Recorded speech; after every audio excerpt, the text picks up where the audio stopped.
Hanggang saan na kayong marting gamit lamang ang iyong bisikleta? Kaya mo bang tumawid sa mga isla ng Pilipinas kasama siya? At iwanan ang iyong tahanan para makita ang nakakaligahaning gandalan ng ating bansa? Kung oo ang sagot mo, nasa tamang channel ka. Dahil ngayon, ito ang magpapatuloy ng aking Philippine Loop.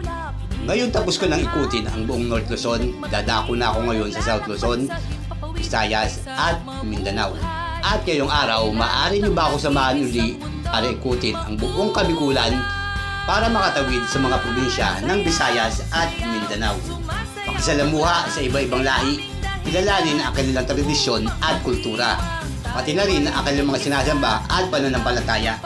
Maranasan ang pagdiriwang ng kanilang mga kapistahan at tikman ang kanilang pagkain na minanapa sa kanilang kanunuluan.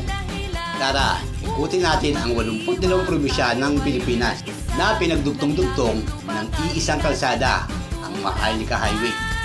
Excited to kasi madadaanan ko ang mga probinsya kung saan lumaki ang mga magulang ko. Ang Huban Sorsogon kung saan nagmula ang lahi ng mga Grimpula, ang probinsya ng aking ama. At ang Oras, Eastern Samar kung saan nagmula ang Pahares Tibrida na pinagmulan ng aking ina. Ako si Rinaldo Grimpula, tubong Pasig, Batang Manggahan, at ito ang Philippine Loop, Visayas and Mindanao. Tara, padyak!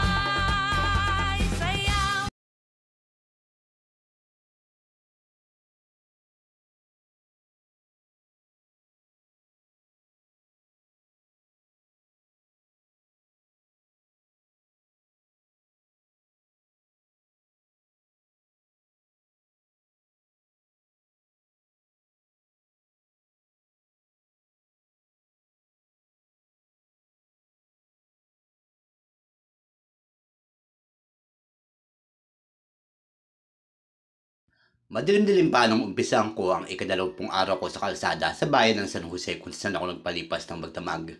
At di nga nagtagal, lumabas na ako ng kanilang bayan at pumasok naman sa kasunod na bayan, ang bayan ng Science of Muñoz. Hindi na nga naging mahirap para sa akin kasi puro plat na kalsada, wala nang ahon.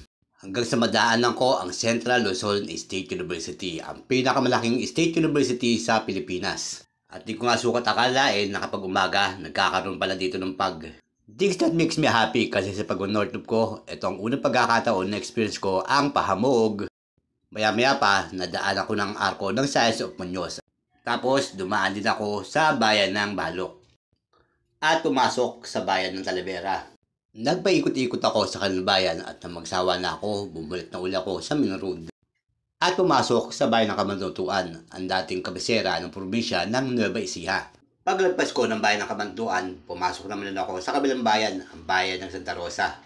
At sa bayan ng San Leonardo, naipit ako sa matinding traffic. Halos hindi gumalaw ang mga sakyan, kalahating oras na ako dyan. Hirap kasi sumingit kapag nasa harapan mo malaking truck.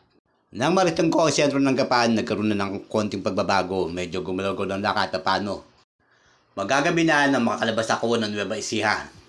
Pagkalabas ko ng probinsya ng Nueva Ecija ay pumasok naman ako sa kabilang probinsya, ang probinsya ng Bulacan.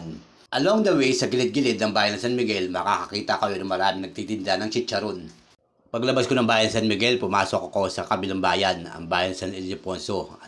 At di na ako nakapag-video kasi nga nalobat ako. Dumiretso pa rin ako hanggang sa marating ko ang bayan ng Baliwag at doon na ako nagpahinga.